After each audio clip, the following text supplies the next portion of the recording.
الحمد للہ وکفی الصلاۃ والسلام علی سید الرسل وخاتم الانبیاء وعلی آلہ واصحابہ الاتقیاء والاصفیاء اما بعد۔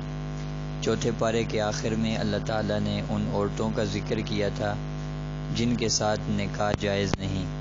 اور پانچویں پارے کے شروع میں وَأُحِلَّ لَكُم مَّا وَرَاءَ ذَلِكُم کے ذریعے فرمایا کہ ان عورتوں کے علاوہ دیگر عورتوں کے ساتھ نکاح جائز ہے اور کیا جا سکتا ہے، اور مقصود فرمایا نکاح سے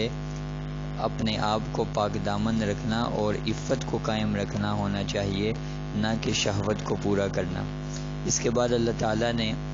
مرد کی قوامیت کو اور مرد کی عورت پر فضیلت کو بیان فرمایا، اور اس کی دو وجہیں بنیادی طور پر ہیں۔ نمبر ایک کہ مرد کے ذمے مال کمانا، گھر کے نظام کو چلانا اور سارے انتظام کرنا ہے، تو اس وجہ سے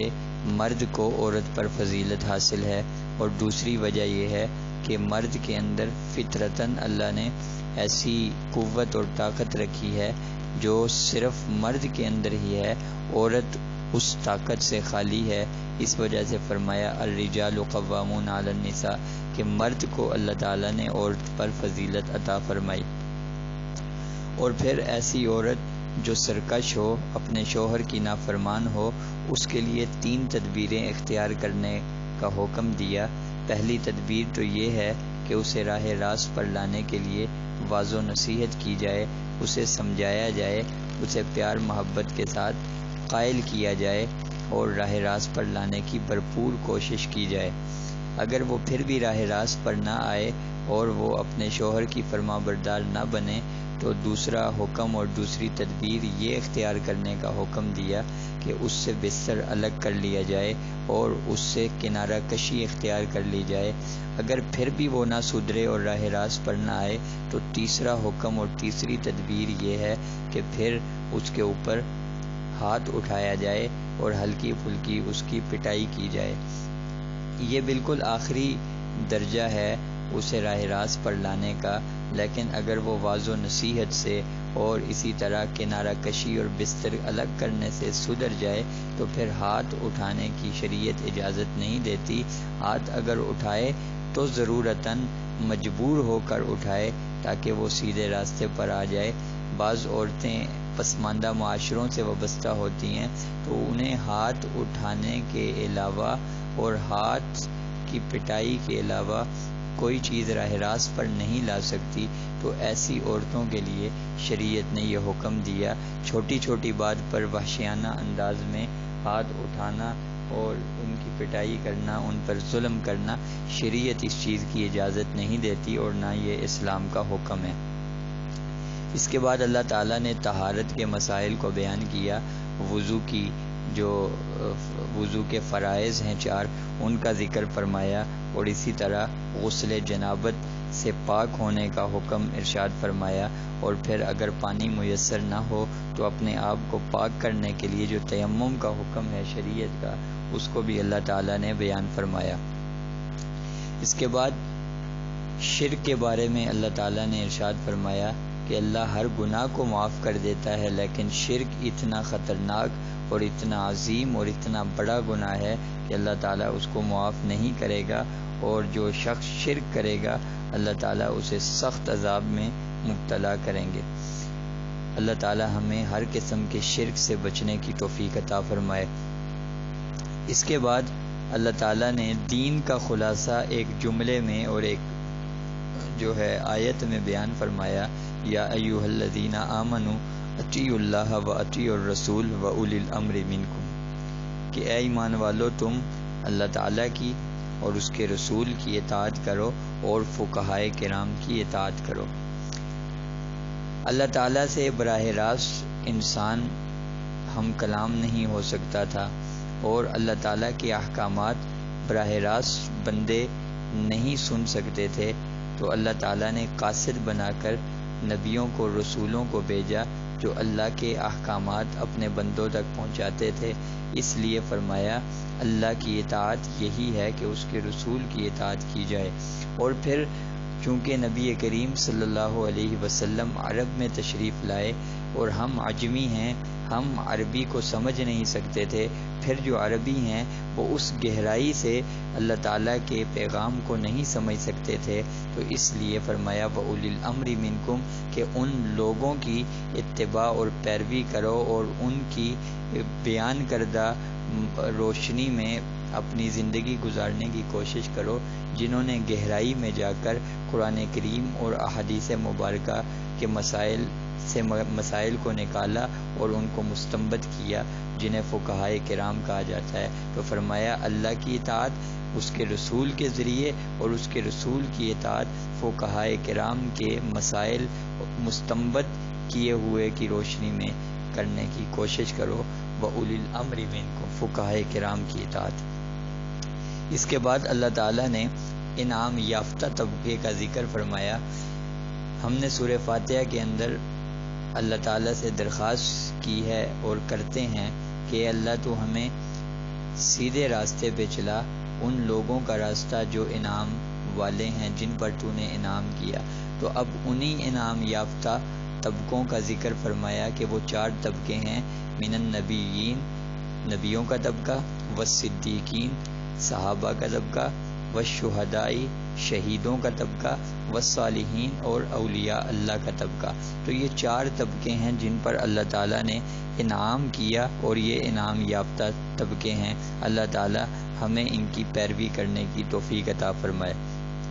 اس کے بعد اللہ تعالیٰ نے فَلْيُقَاتِلْ فِي سَبِيلِ اللَّهِ سے جہاد فی سبیل اللہ اور اپنی راہ میں لڑنے کا، اعلاء کلمت اللہ کے لیے، اسلام کی سربلندی کے لیے دشمن سے، کافر سے لڑنے کا اور قتال کرنے کا حکم دیا، اور پھر ترغیب دیتے ہوئے جذباتی انداز اختیار کیا۔ وَمَا لَكُمْ لَا تُقَاتِلُونَ فِي سَبِيلِ اللَّهِ تمہیں کیا ہو گیا کہ تم اللہ کے راستے میں نہیں لڑتے، قتال نہیں کرتے؟ حال یہ ہے کہ کمزور عورتیں، کمزور بزرگ اور کمزور بچے اللہ تعالیٰ سے یہ دعا کر رہے ہیں، ربنا اخرجنا من هذه القرية الظالم اهلها کہ اے اللہ ہمیں تو نکال دے ان ظالموں کی بستی سے۔ تو اے ایمان والو، تم ایسے لوگوں کے لیے جو مستضعفین ہیں، مرد ہیں، بوڑھے ہیں، خواتین ہیں، بچے ہیں، ان کے لیے تم ظالموں سے کیوں نہیں لڑتے؟ تو اللہ تعالیٰ نے ایک ترغیب جذباتی انداز میں یہاں پر بیان فرمائی، اور پھر ارشاد فرمایا کہ سب سے زیادہ رکاوٹ جو ہوتی ہے جہاد میں نکلنے سے اور قتال فی سبیل اللہ میں، وہ ہوتی ہے موت کا خوف۔ تو فرمایا موت تو ہر صورت میں آنی ہے، اگر تم مضبوط قلعوں میں بھی ہوگے موت وہاں بھی آ کر رہے گی، اگر تم گھر میں رہو گے موت وہاں بھی آ کر رہے گی، تم جہاد فی سبیل اللہ میں نکلو گے موت تب بھی آئے گی۔ موت نے مقررہ وقت پر مقررہ جگہ پر آنا ہے، اس لیے موت کا ڈر دل میں رکھ کر اور موت کے خوف کی وجہ سے جہاد میں نہ جانا، قتال فی سبیل اللہ نہ کرنا، یہ ٹھیک نہیں ہے، ایسا نہ کرو۔ اس کے بعد اللہ تبارک و تعالی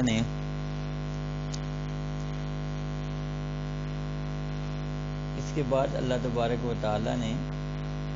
سلام کے حوالے سے، جو ہم آپس میں ایک دوسرے کو سلام کرتے ہیں السلام علیکم، اس کے حوالے سے ایک اصول بیان فرمایا کہ جب تم آپس میں ایک دوسرے کو سلام کرو تو جواب دینے والا اس سے بہتر جواب اس کو دے۔ مثال کے طور پر اگر سلام کرنے والا کہتا ہے السلام علیکم تو جواب میں السلام علیکم ورحمۃ اللہ کہنا چاہیے۔ اگر سوال کرنے والا السلام علیکم ورحمۃ اللہ کہتا ہے تو جواب دینے والا السلام علیکم ورحمۃ اللہ وبرکاتہ کہے۔ آخری درجہ یہ ہے کہ جس طرح کا سلام کیا اسی طرح کا جواب دے۔ چنانچہ ہم نے اپنے اساتذہ کو دیکھا کہ وہ بڑا اہتمام کرتے تھے اس کا کہ اگر کوئی شخص پورا سلام ورحمۃ اللہ وبرکاتہ کے ساتھ کرتا ہے تو جواب میں ہمارے اساتذہ پورا جواب دیا کرتے تھے، چونکہ حکم یہی ہے، اس لیے ہمیں بھی اس چیز کا اہتمام کرنا چاہیے۔ اس کے بعد اللہ تبارک و تعالی نے منافقین کے بارے میں مسلمانوں کو ایک موقف رکھنے کا حکم دیا کہ آپس میں منافقین کی وجہ سے دو گروہوں میں تقسیم نہ ہو جاؤ کہ ایک ان کی طرف سے صفائی دے اور دوسرا ان کو برا بھلا کہے، بلکہ یہ تو اسلام کے دشمن ہیں، ان کا اسلام سے کوئی تعلق نہیں، یہ کافر ہیں، لہذا اگر یہ ہجرت نہ کرے تو ان کے ساتھ جہاد کرو، ان کے ساتھ قتال کرو، ان کے ساتھ نرم گوشی اختیار نہ کرو، کیونکہ ان کا جو ان کے منصوبے ہیں، ان کی سازشیں ہیں، وہ بالکل کھل کر واضح ہو چکی ہیں اور ان کی غداریاں سب پر عیاں ہو گئی ہے، لہٰذا اس حوالے سے تمہیں متردد ہونے کی ضرورت نہیں، بلکہ ایک موقف اختیار کرو، آپس میں ایک ہو کر ان کے ساتھ مقابلہ کرو۔ اس کے بعد اللہ تبارک و تعالی نے قتل عمد، جان بوجھ کر کسی شخص کو قتل کرنا، اس کے بارے میں وعید بیان فرمائی کہ ایسا شخص ہمیشہ عذاب میں مبتلا ہوگا اور اسے سخت عذاب دیا جائے گا، اور پھر اس کی دیت اور فدیہ وغیرہ ان چیزوں کو بیان فرمایا۔ اور اس کے بعد دوبارہ جہاد کا حکم دیا، جہاد کی ترغیب دی اور جہاد کے لیے نکلنے کو بیان فرمایا، اور ارشاد فرمایا کہ اگر دارالکفر سے دارالاسلام کی طرف ہجرت کرنے کی طاقت ہو اور پھر کوئی شخص ہجرت نہ کرے تو یہ ٹھیک نہیں ہے، اسے چاہیے کہ فتہاجروا فی سبیل اللہ، کہ وہ ہجرت کرے اور دارالاسلام کی طرف جائے۔ چونکہ ہجرت اور جہاد کا ذکر تھا تو اس کے ذیل میں نماز کا بھی ان دونوں صورتوں میں کیا حکم ہے اس کو بھی بیان فرمایا کہ جب جہاد میں ہوگا تو دشمن کا خوف ہوگا تو صلاۃ الخوف اس کو بیان فرمایا، اور ہجرت کی صورت میں چونکہ مسافر ہوگا تو مسافر کی نماز کو بھی بیان فرمایا۔ مسافر کی نماز یہ ہے کہ وہ قصر کرے گا، اور پھر صلاۃ الخوف وہ دو گروہوں میں تقسیم ہو کر نماز کی ادائیگی ہوگی، جو پوری تفصیل ہے علماء کرام سے پوچھی جا سکتی ہے۔ اس کے بعد اللہ تعالیٰ نے حضرت ابراہیم علیہ السلام کا تذکرہ فرمایا اور ان کا خلیل ہونا بیان فرمایا، واتخذ اللہ ابراہیم خلیلا، اور ملت حنیف اور ملت ابراہیمی کی اتباع کا حکم دیا۔ اس کے بعد اللہ تبارک و تعالی نے دوبارہ منافقین کا ذکر فرمایا اور ان کے بارے میں فرمایا کہ یہ نہ ادھر کے ہیں نہ ادھر کے ہیں، مذبذبین ہؤلاء، اور ان کے بارے میں واضح طور پر فرمایا کہ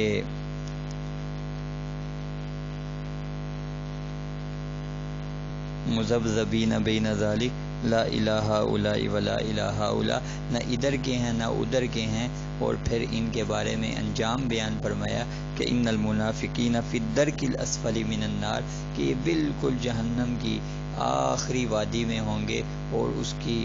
تہ میں ہوں گے۔ اللہ تعالی ہمیں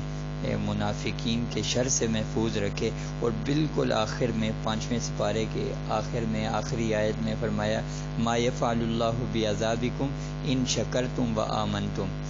کہ اگر تم ایمان لا کر اور شکر گزار بن کر، یعنی عقیدہ ٹھیک ہو جائے، عقائد تمہارے ٹھیک ہو جائیں اور پھر تم اللہ تعالیٰ کے شکر گزار بندے بن جاؤ تو اللہ تعالیٰ تم پر کبھی بھی عذاب کو مسلط نہیں کرے گا۔ اس لیے ہمیں اپنے عقائد بھی درست رکھنے چاہیے اور اللہ تعالیٰ کی نعمتوں پر اس کا شکریہ بھی ادا کرنا چاہیے۔ اللہ تعالیٰ ہمیں کامل اتباع کرنے کی اور اپنی نعمتوں کی شکر کرنے کی توفیق عطا فرمائے۔ وآخر دعوانا ان الحمد للہ رب العالمین۔